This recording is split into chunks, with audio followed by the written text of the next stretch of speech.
এই যে এখানে আমি একটা ডিম নিয়েছি, আর এখানে আমি বিটার মিটার দিয়ে করে নিব।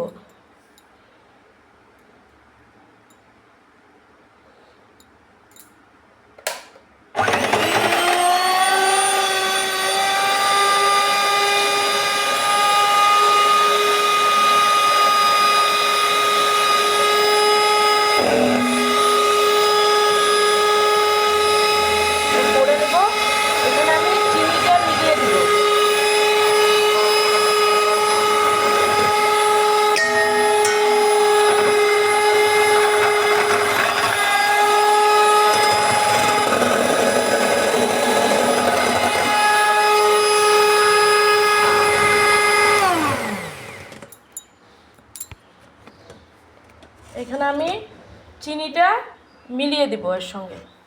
এই যে চিনি নিয়েছি হাফ বাটি একটা ডিমের জন্য, আর এই যে চিনিটা আমি অল্প অল্প করে মিলিয়ে নিব।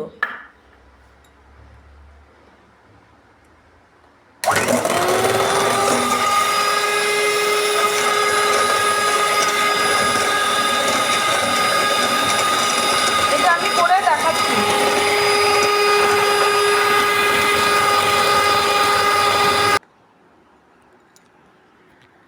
এই যে এটা আমি করে নিয়েছি, চিনি আর ডিমটা গলিয়ে নিয়েছি, চিনিটা গলিয়ে দিয়েছি।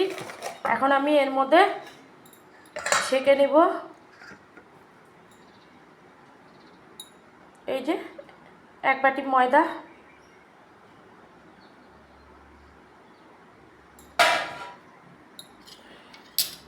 এক চামচ বেকিং পাউডার,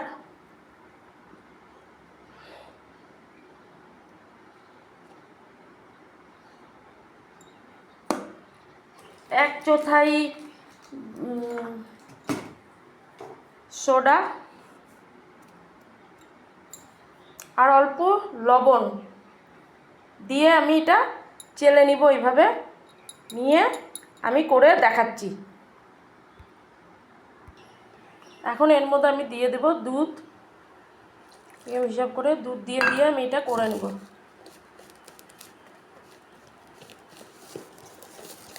এইভাবে করে নেব।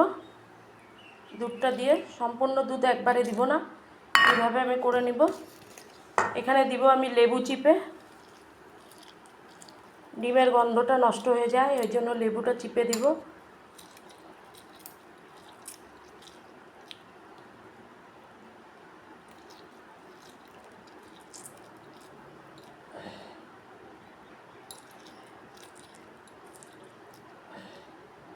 আর দিব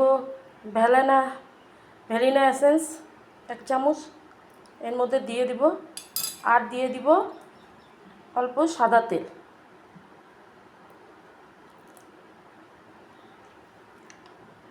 এটা আমি করে নিয়ে দেখাচ্ছি, এভাবে বাটারটা বানিয়ে নিয়ে দেখাচ্ছি। এই যে আমার বাটারটা তৈরি হয়ে গেছে। এখন আমি আগের থেকে এখানে কাগজ বিছিয়ে দিয়েছি, সাদা তেল দিয়ে দিয়েছি। এর মধ্যে বাটারটা আমি উঁচু করে ঢেলে দেব।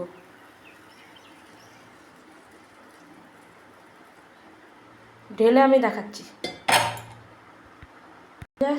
আমি ঢেলে দিয়েছি, এটাকে ড্যাব ড্যাব করে নেব।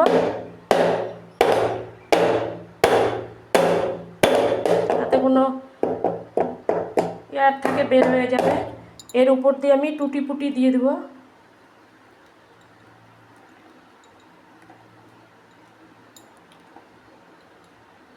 এখন আমি আগের থেকে এখানে কড়া বসিয়ে দিয়েছি, তার উপর একটা প্লেট দিয়ে দিয়েছি।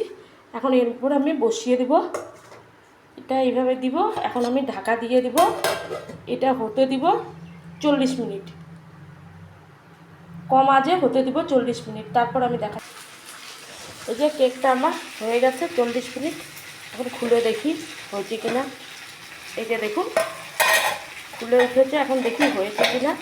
এই চাকুটা দিয়ে আমি এখানে বের করে দিচ্ছি। ও হয়ে গেছে দেখুন। এখন আমি এটা ঠান্ডা করার পরে দেখাচ্ছি। এই যে কেকটা আমার হয়ে গেছে। এই যে এখন আমি এটাকে উল্টো করে ঢাল দিয়ে ঢেলে নেব।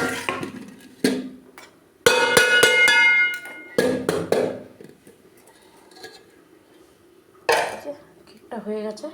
এখন আমি কাগজটা উঠিয়ে নিব, এইভাবে কাগজটা উঠিয়ে নিব।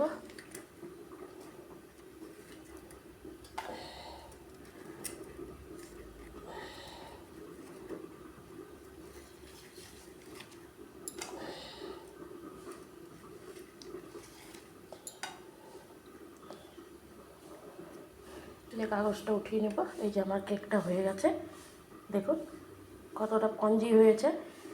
এই যে এখানটা আমি কেটে দেখিয়ে দিচ্ছি।